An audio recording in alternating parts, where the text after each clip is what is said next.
In September last year, Angus Taylor wrote to the Sydney Lord Mayor urging the council to cut back on its supposed $15.9 million travel bill to reduce carbon emissions.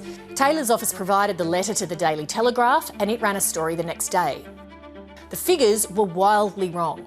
The council spent just under $6,000, nowhere near $15.9 million. Minister Taylor ultimately apologised, but he claimed the figures he cited were downloaded from the council's annual report, but metadata provided by the council contradicted him. Do you still maintain that the falsified document that your office distributed about the Sydney City Council's travel bill came from its own website? Yes. How do you explain the inconsistency between your story and the metadata produced by the Sydney City Council showing that the document as distributed never appeared on their website? Well, that's a matter for them. Angus Taylor apologised and the New South Wales Police launched an investigation. It was then referred to the Federal Police and later dropped. But we now know the New South Wales Police investigation found no evidence that the Minister's office downloaded the document from the council's website or that the document was ever altered. In a statement to 7:30, a spokesman says the Minister cooperated with the investigation and his insistence that the report was accessed and printed directly from the council's website is supported by evidence provided by the Department of Environment and Energy. Laura Tingle is 7:30's chief political correspondent. Laura Tingle, how significant are these new revelations? I think they're significantly in the fact that they reinforce the fact that Angus Taylor looks like he's been obfuscating, to be polite, about this whole affair. His office is saying that there's differences of language about whether he downloaded this document or whether he just accessed it.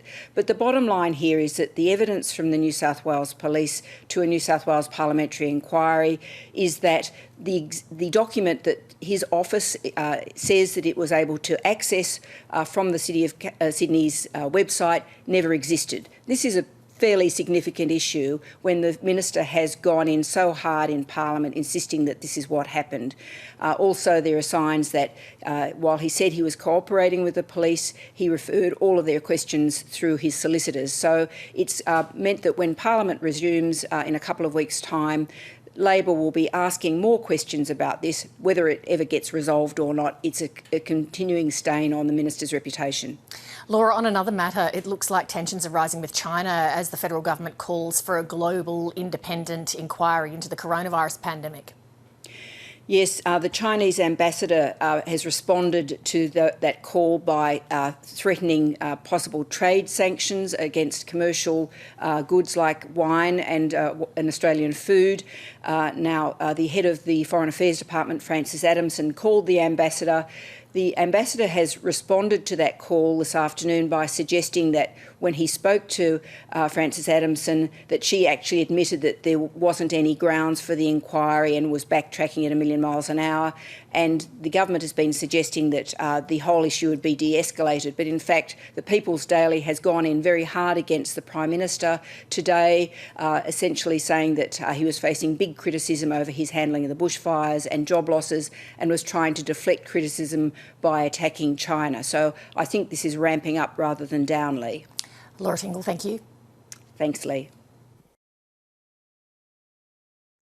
Hi, I'm Lee Sales. Thanks for watching this story. If you'd like to watch more of 7:30's stories, they are on the left of your screen.